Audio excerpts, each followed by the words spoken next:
forma ou cética, oposta, não, esse negócio sobrenatural é muito pentecostal, né? Ou então de forma realmente pentecostal, radical, né? Ou neopentecostal, entendendo isso de forma, né, sem freio, sem limites, né?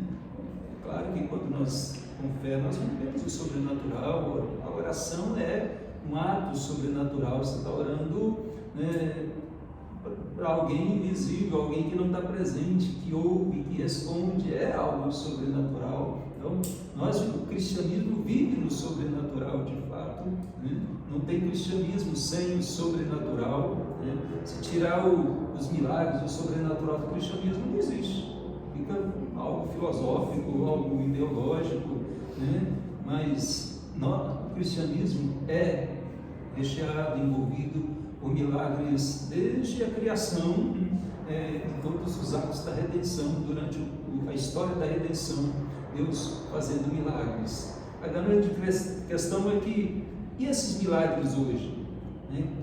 Até que ponto eles são reais? Até que ponto nós podemos buscar esses milagres? Até que ponto isso é bíblico, é correto, é agradável a Deus? E até que ponto também essa busca, essa dependência de milagres é prejudicial à vida do crente? O que a Bíblia fala sobre isso? Nós temos a história bíblica mostrando o sobrenatural em toda a história bíblica, mas nem sempre é do jeito que as pessoas imaginam. Nem sempre é aquela visão que tudo era sobrenatural. Qualquer coisinha que precisasse, vamos orar que Deus vai fazer um milagre. Há essa ideia no meio pentecostal e neopentecostal, mas não é essa a ideia bíblica, nem no Antigo Testamento, e nem no Novo Testamento. Que Deus operou milagres, operou, e esses milagres ficaram registrados e tiveram o seu espaço, o seu tempo, mas eles não era toda hora. Milagre não era uma coisa banal, né? E como nós queremos estudar um pouquinho aqui hoje, que seria uma definição de milagres? Vamos conversando aqui entre nós. O que você definiria a palavra milagre? Impossível. O impossível? Eu acho que é o que não está no nosso alcance do ser humano, algo que o ser humano não consegue fazer. Isso, algo que fora da nossa limitação, né? Muito bom. Mais alguém gostaria de compartilhar? A ideia de milagre é justamente algo que é sobrenatural, fora da ordem comum, né? Se é algo comum, é comum, não é natural, mas o milagre ele já tem essa característica de sobrenatural, algo extraordinário. Não é o ordinário que está acontecendo, é extraordinário. Há algumas palavras no Novo Testamento, na Bíblia em geral, que são destacadas e relacionadas. Milagre, sinal. João usa muito essa ideia de sinal, né? Sinais, maravilhas, né? Às vezes as duas andam juntas, e prodígios, né? São geralmente essas quatro palavras para envolver esse tema relacionado ao sobrenatural, ao milagres. Então, milagres, sinais, maravilhas, prodígios são usados no Novo Testamento, né? E há três modos distintos, segundo R.C. Sproul, né? Relacionados com os milagres. Três modos distintos de milagres. Primeiro, milagres que descrevem eventos comuns. Eventos comuns são questões comuns, mas que são muito importantes, são muito interessantes, né? Elas chamam a atenção, elas impressionam, mesmo sendo algo comum. Ele coloca, por exemplo, a formação de uma criança, de um bebê, né? O Salmo 139 vai trabalhar isso, né? Ainda me conheces substâncias ainda informe, né? Os meus ossos foram formados e entretecidos no seio da minha mãe, mostrando ali que Deus estava conduzindo esse ato comum, esse que é algo comum, mas que é maravilhoso, que é assombrosamente maravilhoso, o salmista fala, né? Então, esse é um ato comum, ou seja, um evento comum, mas que está relacionado com algo impressionante e que também manifesta a glória de Deus. Deus é glorificado, tanto no Salmo 139 como no nosso nascimento de tantas pessoas na história da Bíblia, como sendo um milagre de Deus. Deus deu a vida, é claro que ainda tem os outros casos onde há um nascimento, mas que foi gerado de alguém que era estéril, aí já é o sobrenatural, um milagre ainda maior. Mas, em segundo lugar, ele diz que além desses, de descrever eventos comuns, descreve também Deus operando em um tempo e lugar específico determinado na história da redenção. Ou seja, Deus operando em um tempo e lugar determinado específico da redenção, na história da redenção. Ele dá um exemplo da estrela de Belém. A estrela de Belém, por exemplo, pode ter sido algo comum, segundo astronomia, poderia ser algo comum. No entanto, aquele brilho, naquele momento, de forma intensa, foi usado por Deus para guiar os magos do Oriente até o Filho de Deus, até Jesus. Então, mesmo sendo algo comum, Deus conduziu aquilo para o seu propósito também, ou seja, naquele momento específico. Então, não é algo que fica acontecendo o tempo todo. Você vai seguir uma estrela, não vai te levar a lugar nenhum, Então, aquela luz, aquele brilho conduziu os magos, e isso foi também um milagre conduzido por Deus. E é claro que tem os atos de Deus também contrariando o que é o natural, contrariando o que é o natural. Se bem que é complexo falar. Todo ato de Deus para mim seria sobrenatural. É comum porque nós já nos acostumamos com ele. Mas é algo maravilhoso, é um milagre, como a gente falou do nascimento, o sol, tudo regido pelas leis da física, pelas leis estabelecidas por Deus, mas tudo é. Então é esse ato de Deus contrariando o que é natural, ou seja, Deus trabalha além do natural de forma extraordinária.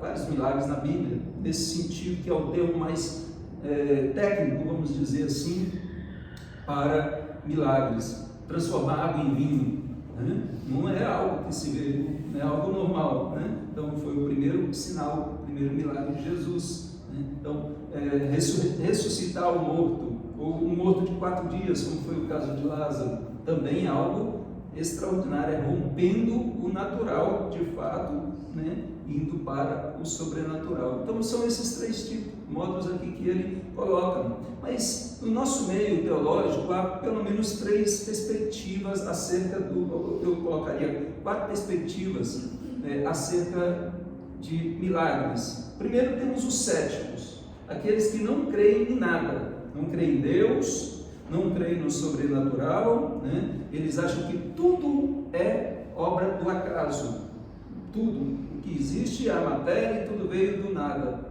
a matéria foi, aí gerou o que tem gerado hoje. Então não creem em Deus e nem creem em milagres. Outro grupo mais próximo desse são os deístas, que também são céticos, mas não tanto, porque pelo menos eles dizem que existe Deus, mas um Deus que está distante, que deu corda no mundo, e o mundo gira conforme as leis universais. É a lei, como o relojoeiro, é a ilustração do relojoeiro que deu corda, e o mundo está girando, mas não há nenhuma intervenção sobrenatural de Deus nesse mundo aqui. Então eles aqui já são os deístas. E outros nós vamos colocar como sendo os chamados continuistas, que mais no meio teológico, entre esses continuistas e cessacionistas. Os continuistas acreditam que os mesmos milagres da Bíblia que aconteceram no período bíblico, ou seja, do Antigo, do Novo, eles podem acontecer ou que estão acontecendo também no nosso meio, que não houve uma cessação de milagres, de dons espirituais, que eles podem ser usados ou estão em evidências nos nossos dias. São os chamados continuistas.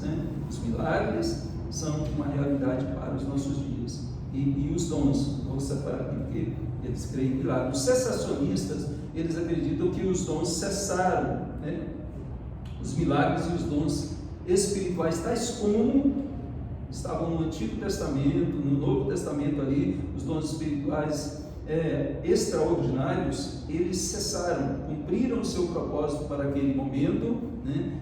E com o fechamento do cânon sagrado, alguns deles vão usar essa justificativa, né, de que com o fechamento do cânon sagrado, a Bíblia sendo completada, fechada, né, então já não havia mais a necessidade daqueles dons extraordinários que foram distribuídos pelo Espírito Santo no período da igreja primitiva, né? Então eles são continuistas, mas eles acreditam em milagre, mas não no sentido de que Deus dê poder a um homem para operar milagres, né? Ou seja, o dom de curar, né? Deus não vai dar um dom de curar para uma pessoa nos dias de hoje, não há esse propósito. Eles cessaram, dons que estavam ali entre os apóstolos, então há esse entendimento, né, de que Deus faz o milagre, mas o homem como instrumento e não como o agente do milagre, com o poder do milagre. Na verdade, isso nunca aconteceu, né? Na verdade, mesmo no período dos apóstolos, sempre era Deus, era para Deus aqui. Veio dizer isso aí que foi curado, foi em nome de Jesus, o Cristo que curou, Deus que levantou ele. Então, mesmo no período apostólico, nós vamos ver que não eram os apóstolos em si, não era glória para os apóstolos, e sim para Deus, nós vamos ver isso.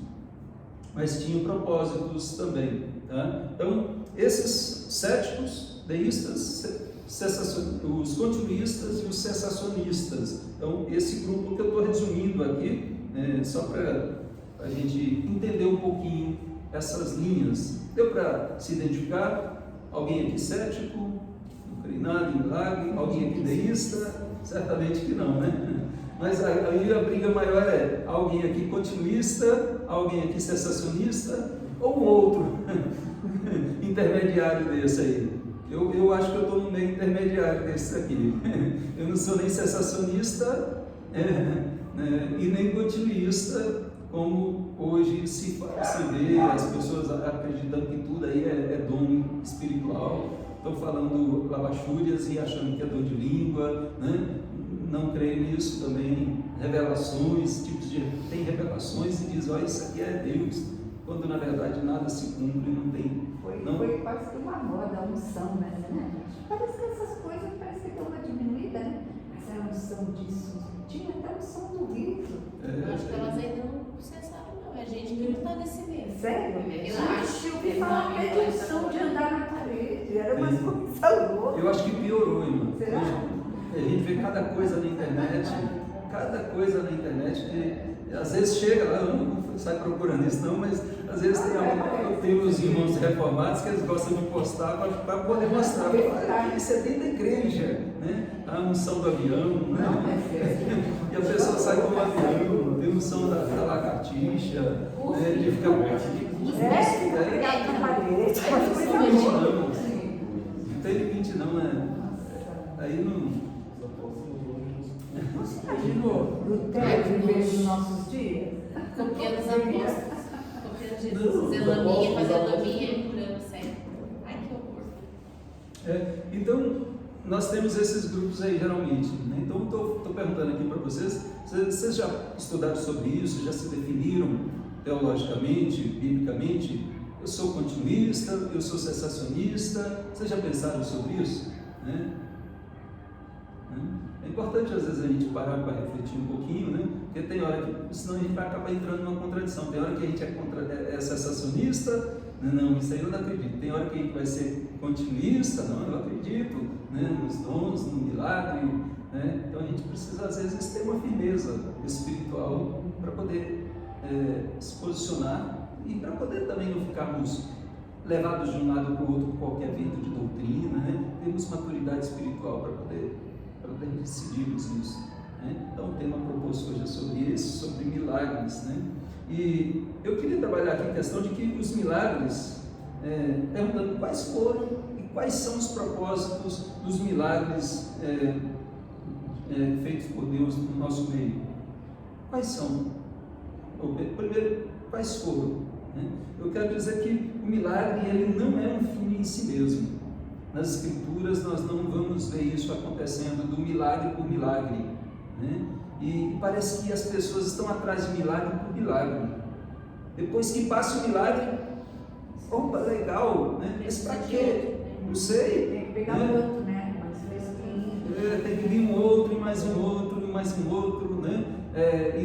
E às vezes ficam nessa utopia, nessa busca, né? Por um milagre, mas o milagre não é um fim em si mesmo, ele tem propósitos. Tanto no Antigo quanto no Novo Testamento nós vamos ver que os milagres eles serviam para atestar os agentes da revelação, ou seja, da mensagem pregada de Deus, aqueles que eram pregadores, e atestar a mensagem pregada por eles também, né? Então tinha propósitos determinados. Isso em alguns casos específicos. Você pega, por exemplo, Moisés foi chamado por Deus, e Moisés reclama, fala para o Senhor, não tem como que eles vão saber que eu sou eu, né? Então Deus lá em Êxodo capítulo 4 fala, pega essa vara aí, joga essa vara, a vara vira a cobra. Moisés assusta, vai lá, pega ela pelo rabo, né? Você vai fazer isso, agora põe a mão no peito, né? A mão sai leprosa, né? Volta a mão, né? Então você vai fazer esses sinais para mostrar que eu estou com você. Então eram sinais que testificavam, né? Mas isso vai acontecer também com os profetas. Elias fez o milagre da ressurreição daquele filho da viúva de Sarepta, né? E ela, no final lá, ela diz, agora sim vejo que verdadeiramente és homem de Deus e que a palavra de Deus está em você, né? Então relacionado com a palavra de Deus e com o mensageiro da palavra de Deus, né? Não é com o mensageiro por si só, é com o mensageiro e a palavra que tanto Moisés, que tinha que levar a palavra de Deus tanto para Faraó quanto para o povo, como também Elias, que era o mensageiro de Deus, que levava a palavra ali. E assim nós vamos ver o próprio Cristo. Se você abrir lá em João capítulo 20, vamos abrir lá em João 20, só os versículos 30 e 31, os milagres que Jesus fez, nenhum deles foi por acaso também, nenhum deles foi milagre por milagre. Quem é culpa de ler em voz alta? Na verdade, fez Jesus diante dos discípulos muitos outros sinais que não estão escritos neste livro. Estes, porém, foram registrados para que creiais que Jesus é o Cristo, o Filho de Deus, e para que crendo tenhais vida em seu nome. Isso, então, para testificar de Cristo, né? Ele é o Messias, ele operou tudo isso ali que homem nenhum operaria, que ele de fato é o enviado de Deus, como prometido no Antigo Testamento. Então, os milagres tiveram propósito. Cada um dos milagres que Jesus, não só os que João registrou, mas que outros apóstolos, os outros evangelistas também registraram. É claro que João disse que não foram registrados todos. Ele até usa a hipérbole, não caberiam, né? em todos os livros, né? É bem desse sentido, mas para mostrar que Jesus fez muitos outros milagres e todos eles apontavam para Ele, para o propósito dele, né? Se você for ver cada pregação, cada mensagem de Jesus lá acalmando o mar, tudo ali tinha um propósito, tanto relacionado com os discípulos que estavam vendo, né, a glória dele, para manifestar quem ele era, a multiplicação de pães. Tudo isso estava relacionado com a pessoa de Cristo, quem ele é, qual a obra dele, né? Creiais que ele é o Filho de Deus, né? E para que crendo tenhais vida em seu nome, né? Muito bem, então no Antigo e no Novo Testamento nós vamos ver isso, os apóstolos. Alguém abre lá em Atos capítulo 4, versículos de 1, né? Pelo menos Atos 4.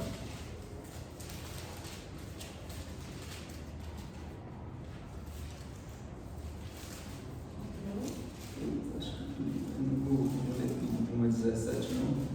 Só o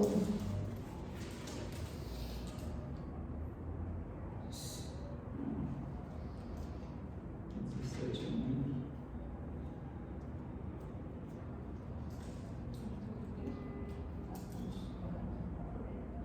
Cadê os apóstolos fazendo sinais?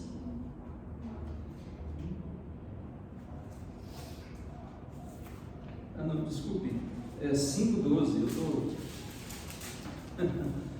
lendo errado aqui. 5:12. Alguém pode ler?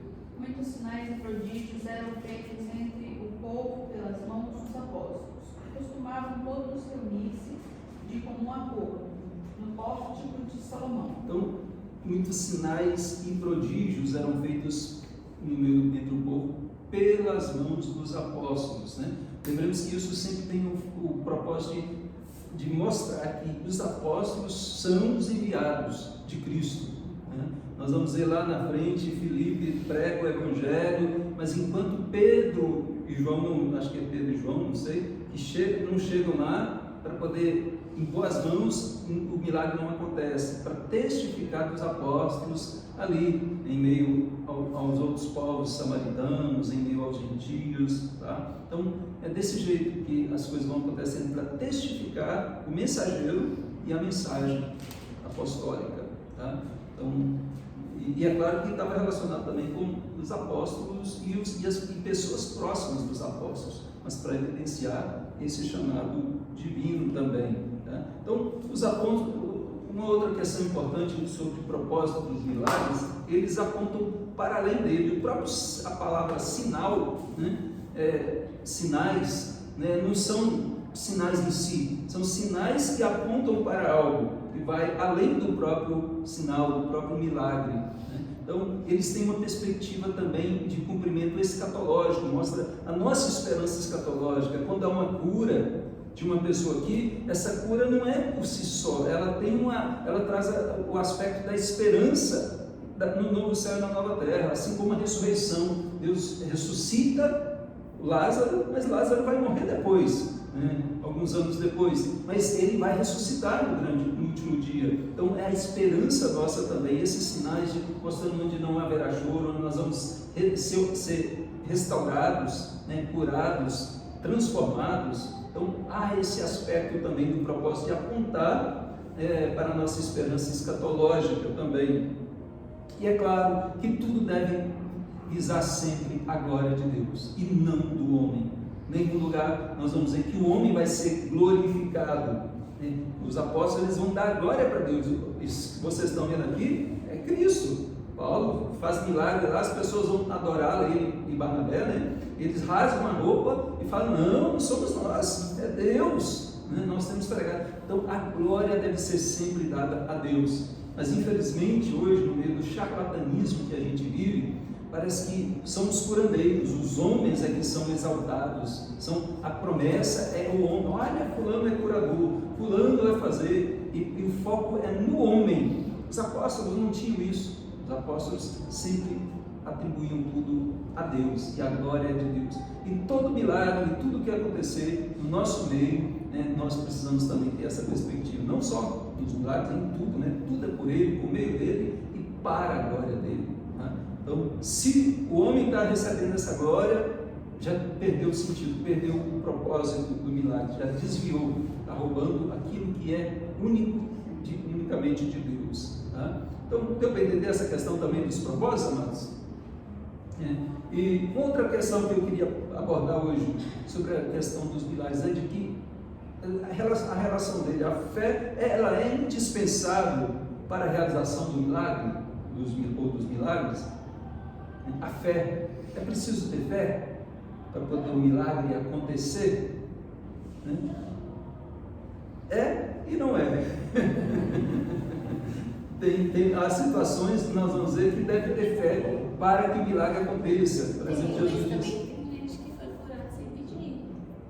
Então nós vamos ver, por exemplo, Jesus dizendo a Maria lá: se creres, verás a glória de Deus, né? Então, antes de ressuscitar, não disse: se tu creres, verias a glória de Deus, né? Então, a fé é um pré-requisito e Deus opera. Ele também disse: você tiver fé do tamanho de um grão de mostarda, você pode ordenar aquele monte lá para poder, o milagre vai acontecer. É algo extraordinário. Então a fé tem esse aspecto também, né? É preciso crer, é preciso ter fé. Em alguns casos, não em todos, nós vamos ver que há casos que mesmo sem crer e esperar pelo milagre, a pessoa recebe o milagre. Às vezes ela não tem condição nenhuma de crer, às vezes ela está morta, né? E Deus opera o milagre e ela não tinha como crer. E nem, por exemplo, eu citei Lázaro aqui, nem as pessoas ao redor acreditavam que esse milagre poderia acontecer. E Jesus diz que isso é para que teu nome seja glorificado, para que para a tua glória. Então, o milagre aconteceu independente da fé, né, daquelas pessoas ali. Isso vai acontecer diversas vezes, em outros lugares também. Aquele homem paralítico lá na porta formosa do templo, também em Atos capítulo 3, quando João e Pedro estão indo para a oração da hora nona, nós vamos ver que aquele homem, você tem uma esmola, né? E ele está pedindo esmola, ele não está pedindo para ser curado, talvez ele nem acreditasse que pudesse ser curado. Pedro vira para ele e diz: não tem ouro nem prata, mas o que tenho te dou, né? Em nome de Jesus, levanta e anda, né? E ele, imediatamente, seus pés e artelhos se firmaram, né? E ele se pôs a andar e a saltitar, né? Diz o texto. Então, ele nem esperava o milagre, nem acreditava nisso. Então, o milagre também pode acontecer independente da fé. Ela tinha fé. E algumas vezes Jesus vai dizer: a tua fé é grande, né? A fé da mulher, a mulher cananeia, né? A tua fé é grande, né? A mulher que nem era judia, né? E alguns vão: vai, a tua fé te salvou, né? Então a fé, mas não necessariamente tudo vai precisar da fé. E também tem um aspecto de que às vezes a pessoa tem fé e não é curada. Também é outro aspecto que a gente precisa considerar. Você pega, por exemplo, o apóstolo Paulo. Paulo tinha fé? Se tinha, né? E Paulo diz que orou, pediu 3 vezes o Senhor para poder livrar ele daquele espinho na carne, e o Senhor disse: a minha graça te basta. 3 vezes, persistindo, perseverando na oração, cheio de fé, e Deus diz: não. Se Deus quiser, Ele faz, Ele não quiser. Então deu para entender um pouquinho. É importante a gente ter uma visão ampla para não ficar só numa perspectiva, não, se não tiver fé, né, no meio pentecostal é muito comum isso, onde é o pentecostal. Por que as pessoas não são curadas? Porque você não teve fé, né? Porque você está com pecado na sua vida. Pecado muito fácil se ouvir. Aí vai acusar quem é que não tem pecado, né? Aí vai justificar. Imagina a minha irmã, que o filho dela sofria muito de bronquite, Fernando. E o menino vivia internado, a sogra dela de uma igreja pentecostal, não se fala o nome. E a sogra dela simplesmente falou: sabe que é pecado na sua vida. Mas eu estava já coitada, já virada. Nossa. Pode ser, mas só isso por si só não ajuda, né? Não resolve o problema. Com certeza, nossa Deus. E se for pecado, então eu vou morar aqui, vou me arrepender.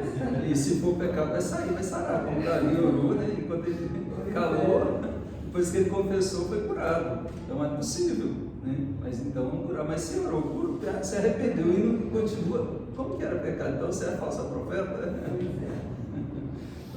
Então, pode ter fé e não receber o milagre. Tanto Paulo escreve para Timóteo: Timóteo, não beba apenas água, beba também vinho por causa do teu problema de estômago, né? Você tinha alguma gastrite, algum problema sério, né? E Paulo, por que Paulo não orou para Timóteo? Ou o próprio Timóteo, que era pastor, né? Andava com Paulo, por que ele não orou e pôs a mão aqui e falou assim: sai, né? Determino. Então não existe, é bom a gente entender esses aspectos também, né? Está dando para acompanhar esse raciocínio? Nós vamos chegar lá no que a Priscila está querendo, né, Priscila? Mas a gente vai ampliando para poder chegar lá, né, nesse ponto também. Mas a pergunta é também agora: e o diabo? Ele faz milagres? Ele tem poder para isso? Né? Tem limites para os milagres do diabo? Ele pode até enganar os eleitos com seus milagres. Então é importante a gente perguntar: vamos fazer a leitura de alguns textos? Só para a gente ver isso.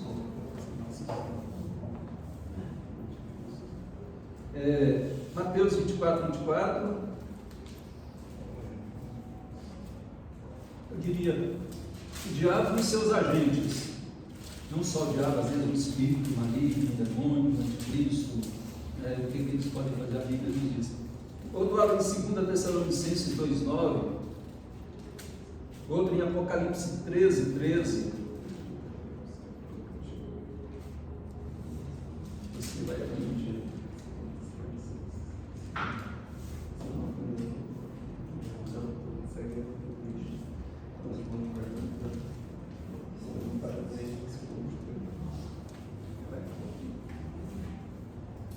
Quem abriu pode ler? Pode ler qualquer um deles. O que é, Mateus? O quê? Mateus 24. Todo? 24. Não, 24. Porque surgirão falsos cristos e falsos profetas, operando grandes sinais e prodígios para enganar, se possível, os próprios eleitos. Então, grandes sinais e prodígios, né? Então, alguns acham que apenas enganação, é apenas um falso milagre, que não é um milagre, que o milagre é algo de Deus, apenas. Mas o texto não dá ideia disso não, dá ideia de que são grandes sinais e prodígios, né? De fato, até descer fogo do céu, o diabo faz, né? Lá em Jó, nós vamos ver, ele tem esse poder dado, permitido por Deus, e sob a limitação de Deus, é claro. Quem abriu o texto aí? 2 Tessalonicenses, pode ser? 2:9.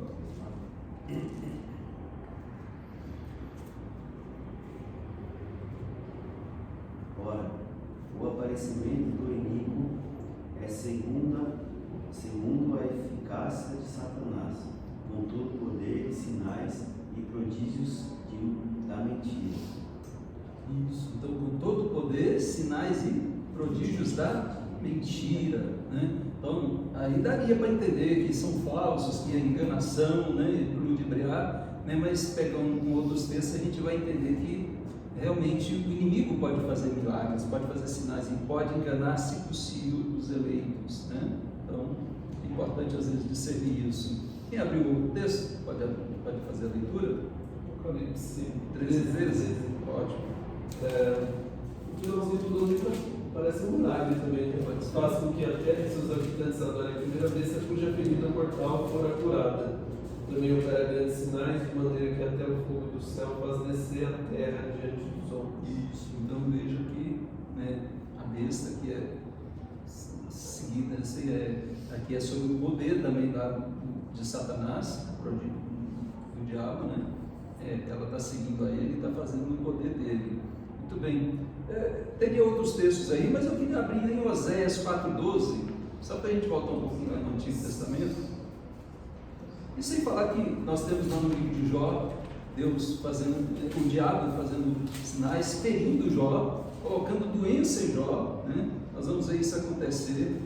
Quem abriu Oséias 4:12? Pode ler? Pode.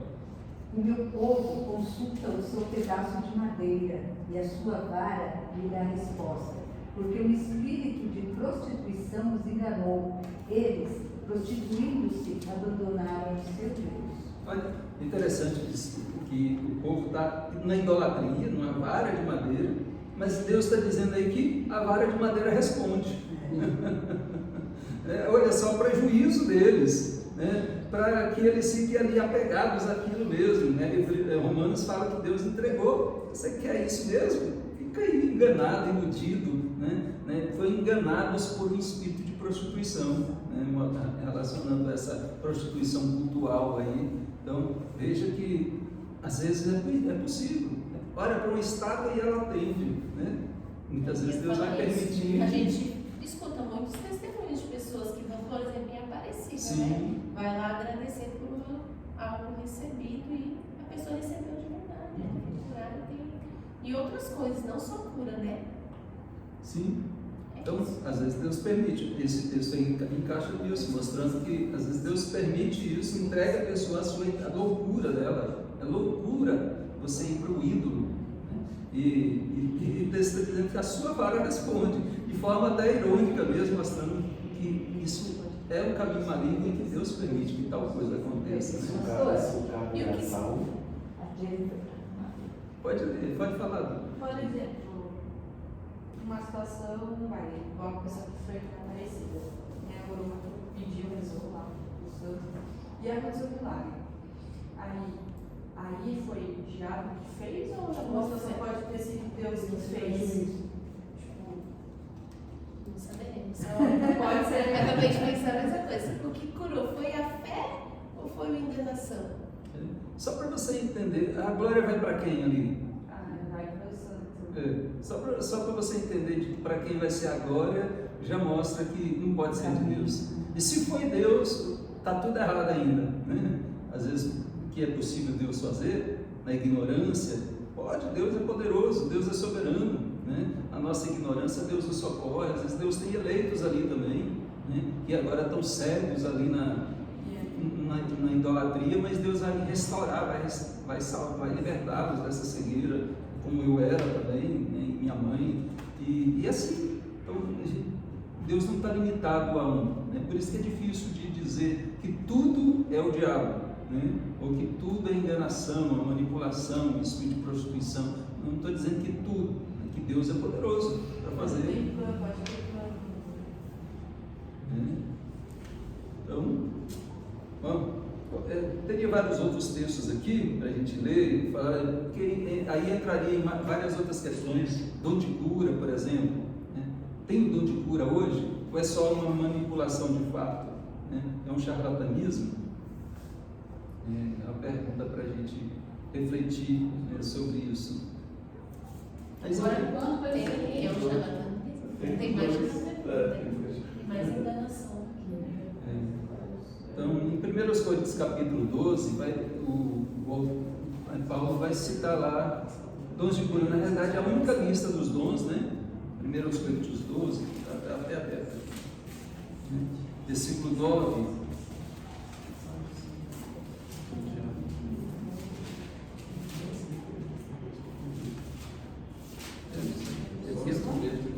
Que vai falar sobre essa lista dos dons espirituais aí, né?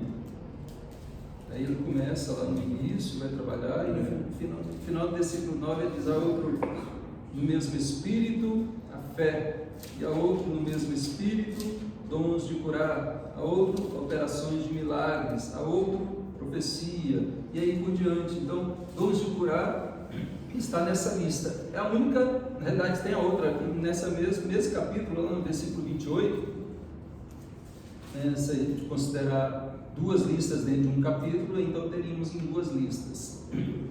No capítulo 12, verso 28, diz: a uns estabeleceu Deus na igreja primeiramente apóstolos, em segundo lugar profetas, em terceiro lugar mestres, depois operadores de milagres, depois dons de curar, e aí socorros, variedade de línguas. Então nós vamos ver que dons de curar está dentro dessa lista. As outras que aparecem lá em Romanos, capítulo 12, em Efésios 4, em 1 Pedro, né? Eu não lembro o capítulo 1 Pedro, essas listas não contêm esse dom de curar, ou melhor, dons de curar, no plural, a ideia de que cura várias, quem tinha esse dom podia curar várias enfermidades, né? Então, a ideia de dons no plural é o que os estudiosos às vezes entendem desse dom. A questão é, eles estão aqui hoje para nós ou eles eram apenas para aquele período dos apóstolos? Aí volta no começo. Como é a palavra? Sensacionista ou continuista? Acho que entra nisso. Será que tem algum homem hoje que tem esse poder de ir lá e curar? Ele decide. Eu não estou falando aqui no sentido de Deus usar a pessoa. Deus usar a pessoa, Ele usa. Já me usou inúmeras vezes para orar e curar. E às vezes a gente ora também como igreja, Deus nos usa e a pessoa é curada, né? Mas a questão de ir lá, pelo fato, eu vou impor a mão e a pessoa vai ser curada, né? E toda pessoa que eu orar vai ser curada quando eu quiser, porque os apóstolos tinham essa característica de orar. As pessoas que eram apresentadas, quando eles davam uma palavra de cura, acontecia, né? A cura acontecia, a não ser que Deus desse a negativa, como foi no caso de Paulo acerca dele mesmo, né? Então, mas sempre curava, sempre restaurava. Está dando para entender? Aquele texto lá de Atos que o senhor leu fala isso, né? E todos eram curados, que as pessoas levavam eles nas macas, os doentes, e todos eram curados. Sim. Então, veja que Cristo curava, né? Os apóstolos curavam, Mas nós não vamos ver isso acontecer na história da igreja. Há muitos milagres na história da igreja, há muitos milagres nos nossos dias, né, no nosso meio, né? No entanto, não há nenhum milagre ou ninguém que a gente possa dizer, ó, fulano tem o dom de cura, ou dons de cura, né? No plural. Não há essa Mas isso é pessoa. porque o dom não foi mais,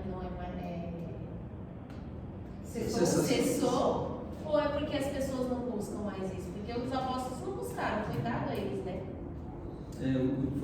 Deus tinha propósitos para aquele momento, né, de testificar os apóstolos, eles em si, né, tinha o propósito de testificar a palavra, o Evangelho de Cristo, a pregação dos apóstolos. Então, o propósito era esse, não era qualquer um que saía, nós vimos aqui, por mão dos apóstolos, os milagres eram feitos, né? Então, ou alguma pessoa próxima dos apóstolos, desse, por exemplo, Filipe, né? Então era um oficial da igreja próximo dos apóstolos ali também, tá?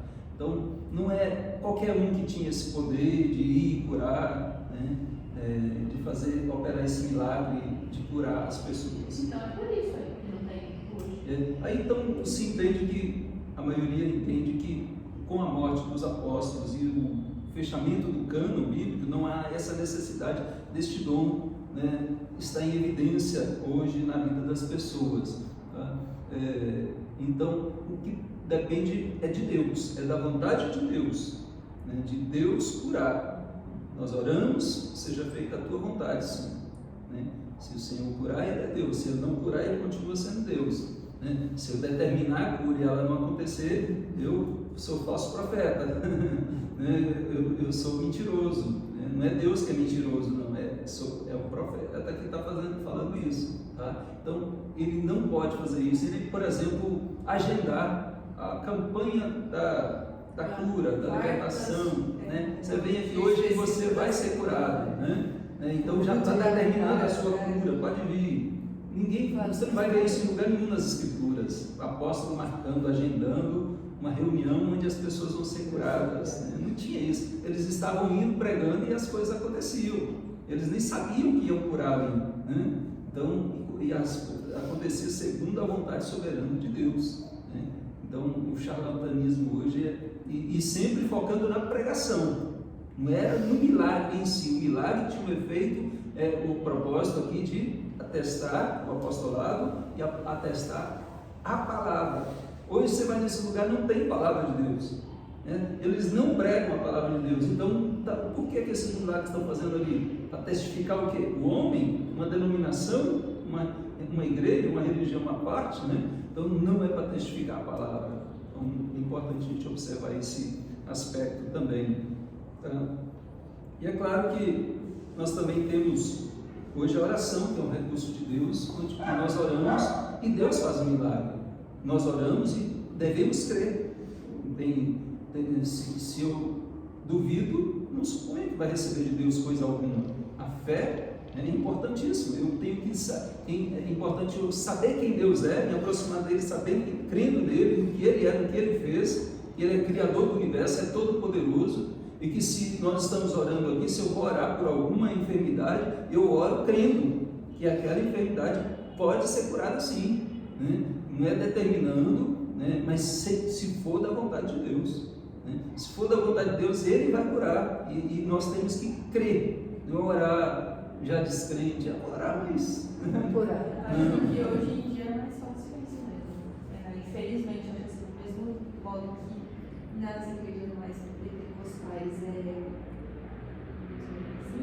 eu acho que mas as outras acaba faltando um pouco, sabe? Nem fala sobre isso, né? Não se ora, Tipo, ou quando ora é aquela mas oração descrente, né? Mas como, né? Não supõe que vai receber. Não vou pedir não, vai que eu não recebo. A frustração é maior. Então a oração é um ponto importantíssimo. Quando algo acontece assim, sobrenatural, porque é sobrenatural, como o pastor falou, não acontece todo dia. Eu já tive uma cura física sem pedir. E eu tanto que na hora eu nem percebi que era uma cura. Depois de uns 2, 3 dias que eu fui me tocar, que naquele momento eu tinha sido curada, eu tinha um cisto no seio, e eu estava no culto e eu não tinha pedido nem para curar, nada. Nem era nada, né? Vai ser um negócio assim. E eu tava só louvando e eu senti tipo, como se fosse um fogo, não tem uma palavra, mas tinha uma coisa, um calor bem forte assim no meu braço e ficou queimando ali por, sei lá, umas horas e eu nem lixo. Depois de uns 2, 3 dias, mãe, tinha um negócio aqui que desapareceu. Aí foi onde eu associei aquele momento e aquilo que tinha acontecido. Sim. Mas eu não pedi isso, nem esperava, não tive fé para nada disso. Deus, o milagre de Deus. Deus tem um plano na vida da pessoa e quantas vezes Ele já nos ligou e a gente nem sabe, né? E Ele cura, mas tudo Deus tem propósito. Para mim, para você, para cada um, né, ao nosso redor. Tá? Então, mas a gente precisa ter cuidado com o charlatanismo que acontece aí fora. A gente deve crer e acreditar realmente no sobrenatural de Deus. Nós não vivemos para buscar esses milagres, aquilo que ele diz, uma música, né, que é até coerente. Se Deus fizer, Ele é Deus. Se Ele não fizer, Ele continua sendo Deus. Né? Então, é essa fé do crente. Não é buscar Deus é buscar Deus pelo que Ele é. Né? E aí sim, na nossa vida, na nossa caminhada, se vem uma enfermidade e Ele curar, amém. Se não curar, Ele tem propósito dessa enfermidade na vida do crente, como tinha na vida de Paulo, como tinha na vida de Timóteo. Ele vai ter propósito. E se tem propósito, o propósito ultrapassa o nosso entendimento, nossa visão limitada. A gente quer a cura a qualquer custo. Mas essa enfermidade vai te trazer muito mais benefício do que a cura. A cura às vezes vai te levar para um outro caminho totalmente, né, prejudicial. E Deus sabe, Deus conhece. Por isso que nós devemos orar sempre para que a vontade de Deus seja feita. Né? Então eu queria... Só interromper, mas é rapidinho. Você falou, eu lembrei, fui diagnosticada, acho que há 3, 4 meses atrás, com diabetes. E a partir daí eu estou em medicação, almoço e jantar. Mas é impressionante como Deus trabalhou do domínio próprio em mim. Sabe, coisas que eu achava que eu não conseguiria. Eu não conseguiria ficar sem açúcar, que eu jamais conseguiria ficar sem uma doce. Tranquilo. Sabe, eu comecei a ser trabalhada esse domínio próprio, que não é uma coisa, a vida não é algo desenfreado, não, dá pra gente. Foi impressionante, outro dia eu parei para me observar isso, foi Deus trabalhando comigo. E Deus trabalha nesses detalhes, né? Eu vou caminhar aqui, podemos caminhar um pouquinho mais? Né? Até meia-noite é dia, pastor. Porque já venceu o nosso prazo, né?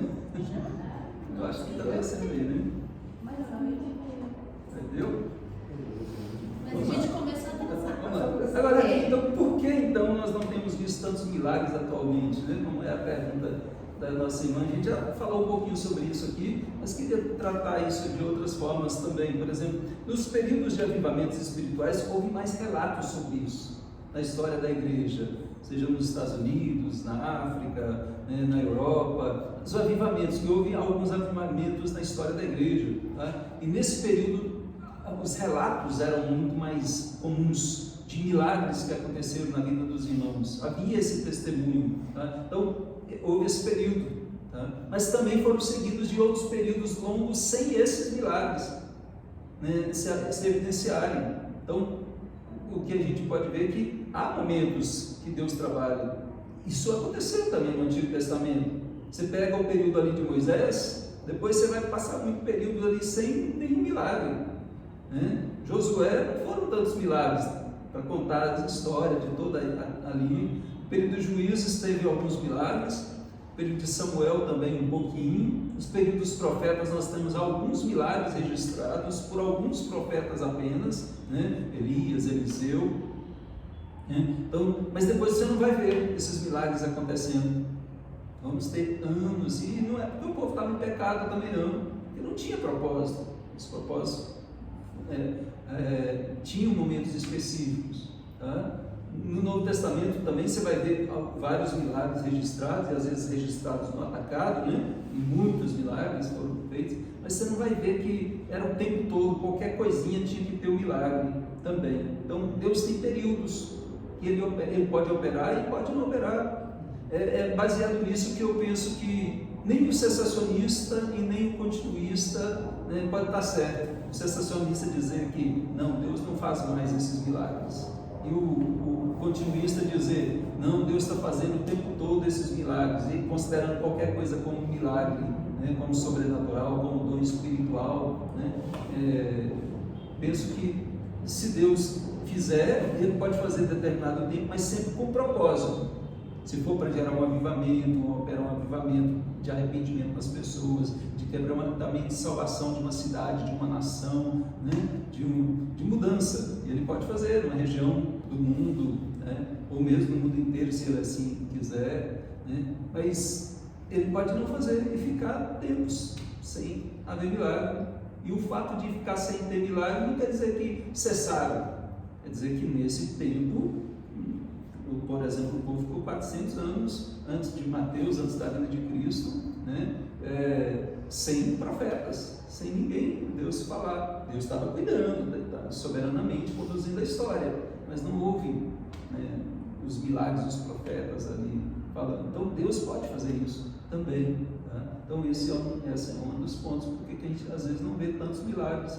Né? Outra questão é que há muitos milagres acontecendo e nós não percebemos ou não os enfatizamos também. Né? Como, por exemplo, no nosso meio reformado, o foco é a palavra de Deus. Então, nós ouvimos os milagres, agradeça aí que eu fui curado, agradeça aí que Deus abriu a porta, que Deus abençoou. Né? São detalhes, algumas coisas comuns, algumas coisas não são tão comuns. Olha, desapareceu, né? o cisto ou o nódulo. Nós ouvimos isso constantemente, de Deus fazendo esses milagres, e nós oramos crendo, mas nós não damos muita ênfase nisso também, né? E acaba não enfatizando, às vezes para não cair, não desviar o foco de Deus e da palavra de Deus, né? Então muitas vezes não se enfatiza tanto, mas penso que nós podemos dar graças e enfatizar também, da forma correta, analisando para Deus, para a glória de Deus sempre, né? E agradecidos por Ele. Tá? Então, mas que Deus tem feito, tem. Né? Há experiências de milagres que têm o objetivo de ensino mais pessoal também. Tem questões, por exemplo, que não são mais pessoais. Deus faz um milagre na vida da pessoa e não é para ela sair, nem sempre é para falar para todo mundo e testificar, né? Para chamar atenção para si. Opa, Deus fez esse milagre na vida sua. Há experiências de milagres que são nesse sentido mais Deus está tratando, seja exortando, seja tratando ou consolando, mostrando, filho, eu estou aqui. Deus pode fazer isso na vida de uma pessoa também, de forma bem pessoal, fazendo um milagre, né? Quando você não esperava, e Ele faz isso. Né? Às vezes a irmã não percebeu, não buscou. Né? Tem testemunhos de milagres de que Deus operou, que se eu contar, né, as pessoas vão falar, pastor, é pentecostal, ou é um pentecostal, né?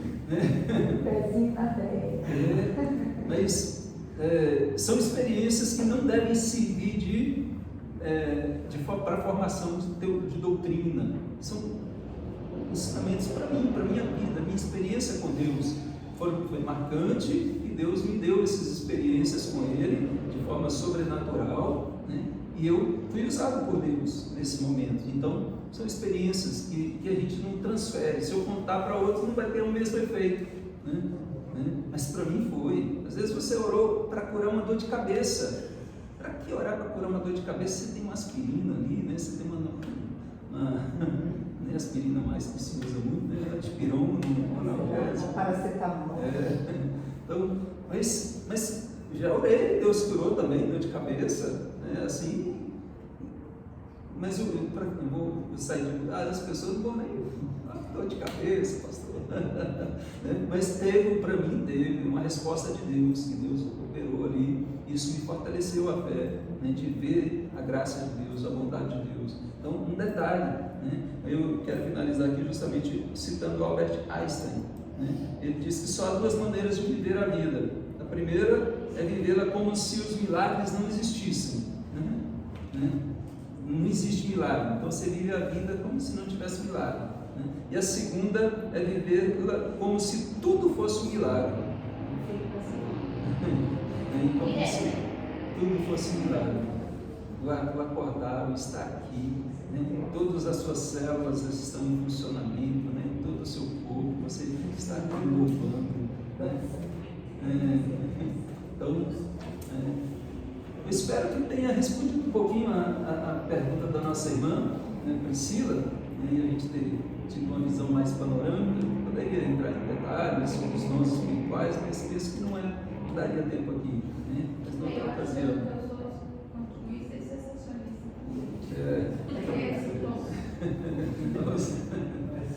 Não dá para ser os dois, não, né? Mas Eles são muito extremos, né? acho que tem que criar um terceiro ponto. Tem que ter um meio termo aí. Pois é, mas então vamos continuar buscando a Deus, louvando ao Senhor e lembrando que Cristo é o sinal absoluto. Jesus é o grande milagre de Deus e Ele, quando Ele é tudo na nossa vida, Ele é tudo na nossa vida de fato, né? Cristo sendo tudo, nós não precisamos. Tem gente que precisa de algo mais, tá sempre, é igual uma dose, precisa de um milagre, de uma revelação acolá, ela está sempre viciada nisso, dependente, porque não tem Cristo. É porque Cristo não é o centro da vida dela.